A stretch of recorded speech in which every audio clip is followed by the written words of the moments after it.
Well, I was really young when I first got the diagnosis. I was 15, and it was just another night where I ended up in the hospital, and um, and there was a psychiatrist, and she told me that, you know what, you have borderline, and I was like, oh, okay.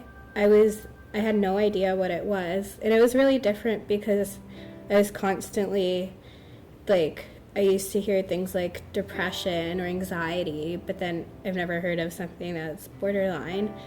And then later we were talking and she told me what it was.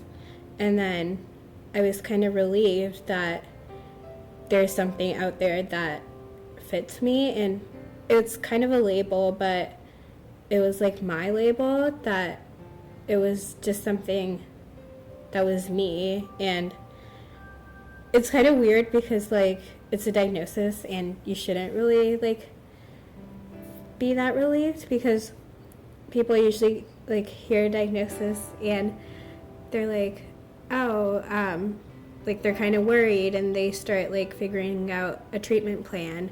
I was just like, oh, that's me. And I learned about the symptoms and stuff like that, and it was just great to know that there was something that fits me. Well, one of my biggest ones is unstable relationships with people. And I've always had unstable relationships with people I'm the closest with, like my family, my parents, and some of my closest friends. And I know with borderline, it sort of comes from a place where you're constantly invalidated. And I would pick up the slightest things from my family and I'd feel really invalidated. I've always had an invalidating environment ever since I was little, because my parents, they sent me to boarding school when I didn't want to, and I'd come back and I'd always be like, I don't want to go, and they would still send me back. And now, today, when I'm here and I'm around them, even if they just look at me in the wrong way, I would feel very invalidated, and that would sort of lead to impulsivity. An example would be that I was just talking about my day at school and my sister not sort of saying yes or being like, oh, that's interesting. That made me feel really invalidated, and I was really hurt by that, and it kind of made me want to sort of like engage impulsive behaviors.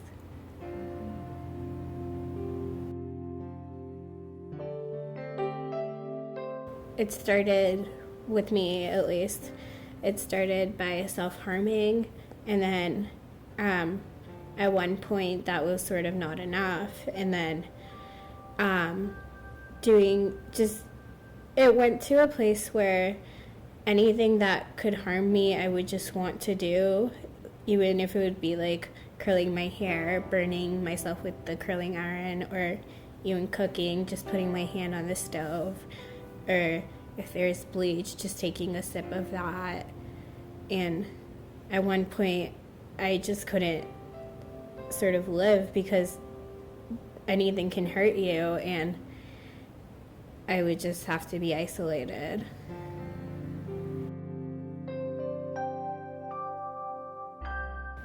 The pain is just so overwhelming that you need a way to sort of like do it to yourself.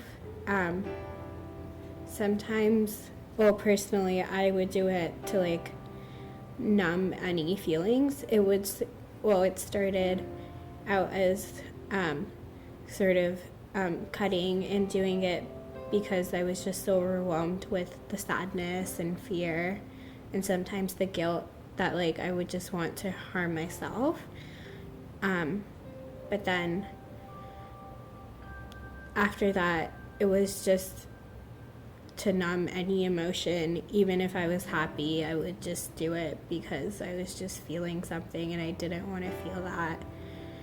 And I hear people say that, oh, like they do it for attention, but I think it's just a cry for help, and it's just a way to cope. It can be like smoking, that people do it to numb the pain.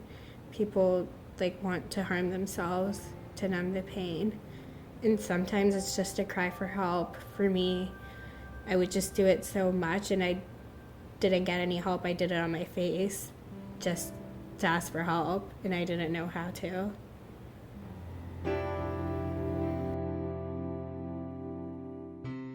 I think the most successful thing about my recovery is that I'm able to maintain relationships.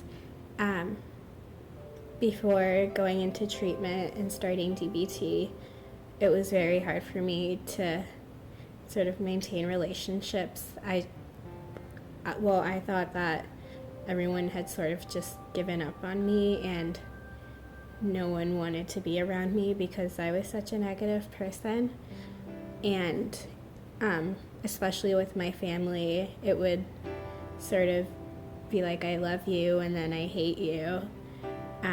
But then eventually through DBT and interpersonal effectiveness, I could sort of hold on to the relationships and start appreciating them more, and sort of recognizing if I feel invalidated, people didn't sort of intend on invalidating me, and sort of seeing it from their side as well and not jumping to conclusions, I found was a big part of my recovery. And also just that I was able to move forward with my life. When I was in DBT, I was in high school, and with DBT, I sort of recognized what I wanted to do with my life and what I wanted to make out of myself.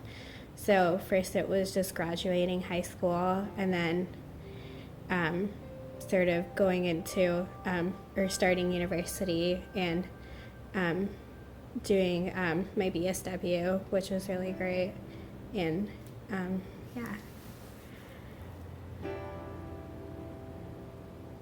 It's also that like recognizing that even if I can't help myself completely, I can sort of help other people, and that would make me feel better about myself because I'm helping other people and just creating a difference. Yeah.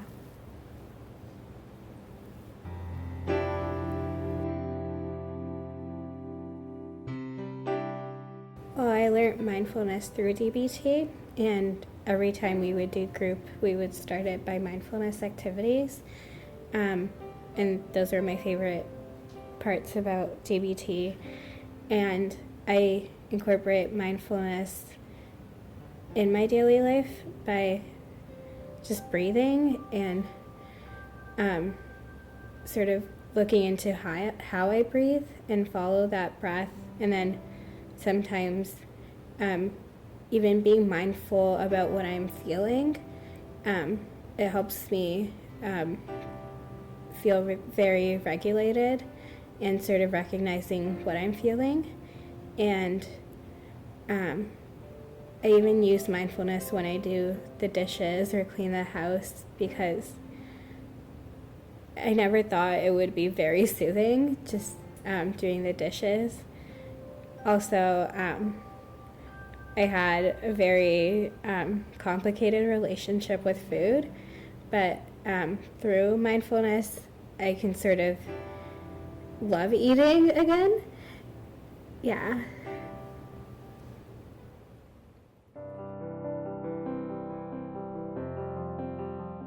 I know there are a few myths out there about having borderline, which would be like, oh, they're really crazy and not a lot of people want to work with you.